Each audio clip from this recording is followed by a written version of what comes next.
നമ്മളിന്ന് പോകുന്നത് ഒരു ജപ്പാൻ ഫുഡ് കഴിക്കാൻ വേണ്ടിയാട്ടോ. ഈ റെസ്റ്റോറൻറ്റ് അലക്സി നോട്ടിട്ട് വെച്ചിട്ട് കുറച്ച് ടൈം ആയിരുന്നു.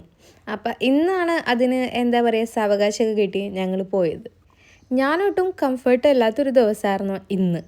അതുകൊണ്ടൊക്കെ തന്നെ ഫുഡൊന്നും എനിക്ക് എൻജോയ് ചെയ്ത് കഴിക്കാനേ പറ്റിയില്ലായിരുന്നു. ഇനി നമുക്ക് കാര്യത്തിലേക്ക് എടുക്കാം. അവിടെ ഒരു ബാർകോഡ് ഉണ്ട്.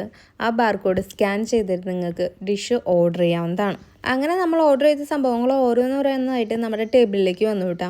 ടേബിള് അവർ പ്രൈവസിക്ക് വേണ്ടി ഒരു മറയൊക്കെ സെറ്റൊക്കെ ചെയ്തിട്ടുണ്ടായിരുന്നു. ഫുഡ് വന്നിട്ട് ഇതൊക്കെയായിരുന്നു നമ്മൾ ഓർഡർ ചെയ്തത്.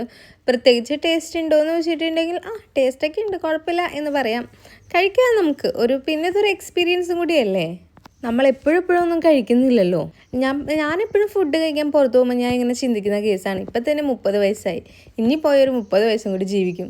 ഉള്ള ടൈം എൻജോയ് ചെയ്ത് ജീവിക്കാം, കുറച്ചൊക്കെ ഹെൽത്തൊക്കെ നോക്കിയിട്ട്. അങ്ങനെ ജീവിച്ചാലല്ലേ നമുക്കൊരു തൃപ്തി ഉണ്ടാവുള്ളൂ. ചില കാര്യത്തിന് അലസ്യോനെ കണ്ടുപഠിക്കണം. അലസ്യോന് ഫുഡ് കഴിക്കണ കാര്യത്തിലൊന്നും അലസ്യോ പൈസയുടെ കാര്യത്തിനെ പറ്റി ചിന്തിക്കുക പോലുമില്ല. പക്ഷെ ഞാനങ്ങനെയല്ല, ഞാനിച്ചിരി ഓപ്പോസിറ്റാണ്. അപ്പോൾ അല എന്നോട് പറയുന്നതാണ്, നമുക്കിപ്പോൾ തന്നെ ഇത്രയും വയസ്സായി, ഇനി നമ്മൾ ഏറിപ്പോയി എന്തോരം നാളും കൂടി ഈ ഭൂമിയിൽ ജീവിക്കും, അപ്പോൾ പിന്നെ ഇതൊക്കെ കഴിക്കാതെ നിന്നിട്ട് കാര്യമുണ്ടോ എന്നൊക്കെയാണ് അലസ്യോ എന്നോട് പറയുന്നത്.